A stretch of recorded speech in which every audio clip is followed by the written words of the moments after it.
Hey everyone, welcome to my baking soda video. First dip the toothbrush into the baking soda with a little bit of water, then start brushing away. Bring about 1 cup of baking soda to every half a load and every 2 cups for 1 full load.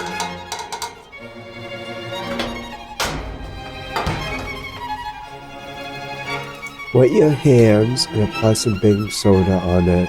Apply it under your armpit and you will be all set.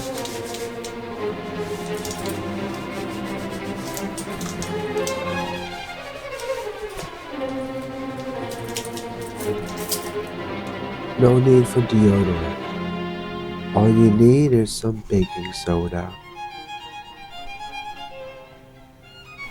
Lastly, you can use it to deodorize your refrigerator.